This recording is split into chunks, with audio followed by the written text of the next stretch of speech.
I want to be a tech bro. I want to be a tech sis. Please help my life. So how do we go about that? Go and learn panel beating. I mean, we get asked that questions every now and then from all these young guys, ladies and gents out there. So what's your take on that? What advice will you give to a young aspiring tech bros and sis?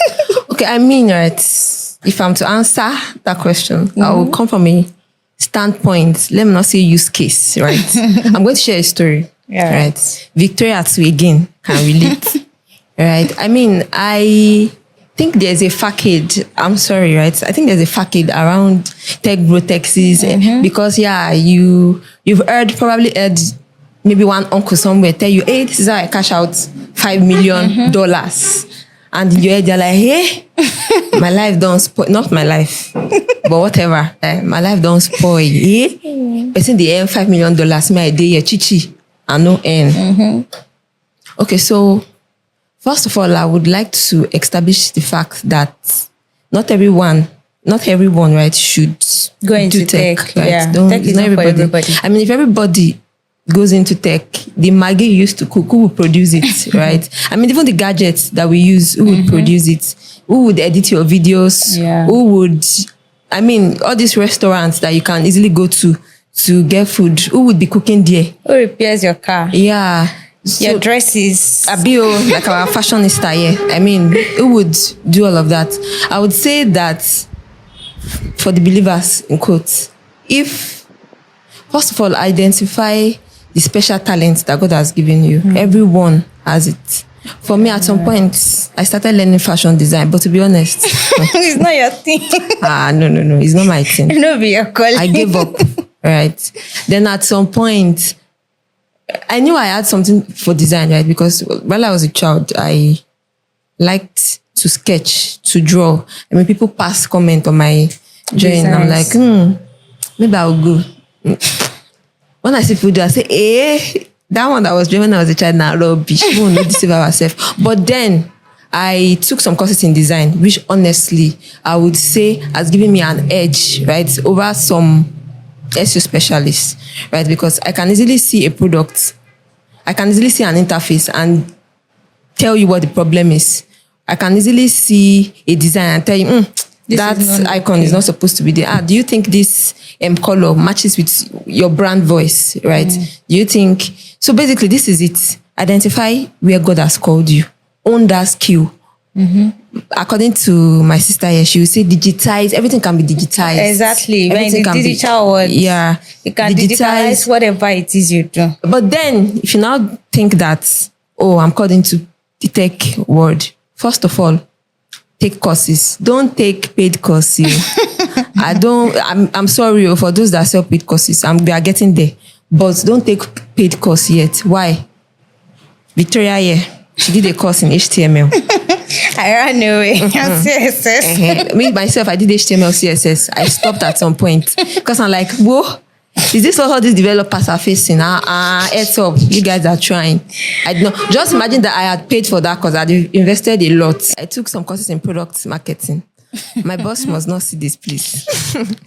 I took some courses in product marketing. Of course, I did something around it. Then at some point, I took some courses in branding. Okay. I mean, I enjoyed all of those courses because, of course, it has helped me. I've learned one or two. When somebody's talking about branding, at least I can say something. When somebody's talking about code, sorry, I'm not saying that I have in-depth knowledge because all these developers, they can be offended. I can say 18, not or two.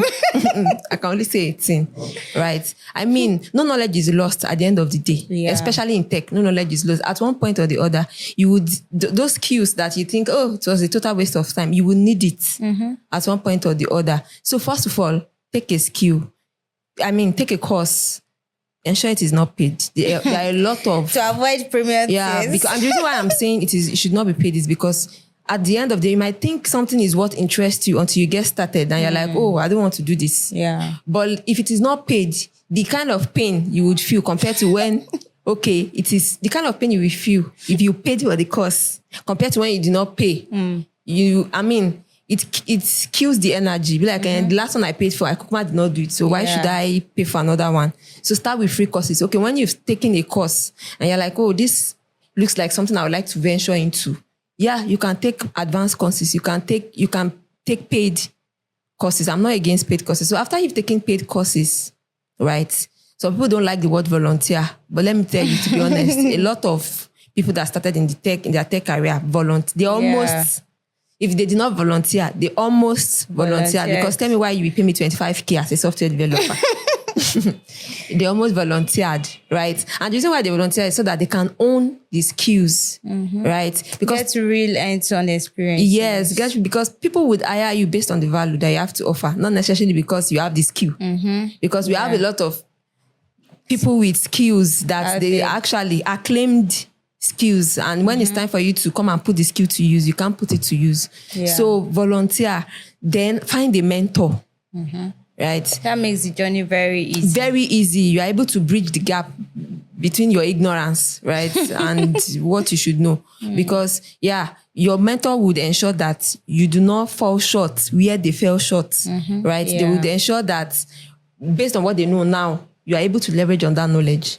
So find a mentor. Then join communities. Don't be...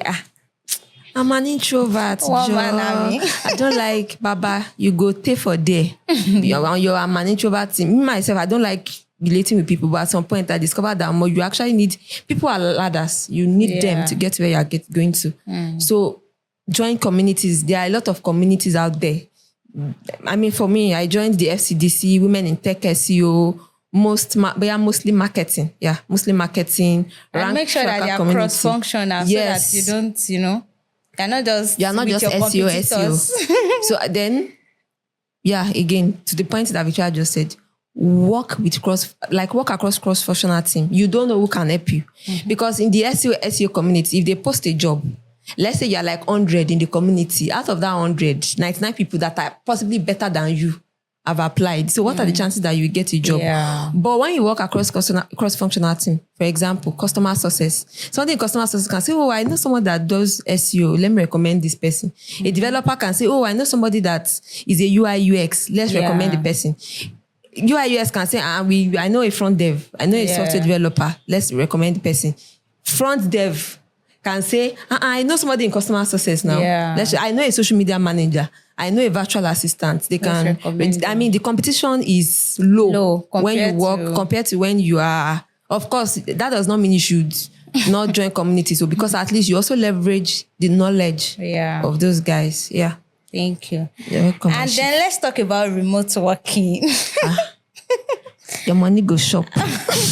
So how has it been for you? I mean, that's the best decision I ever made.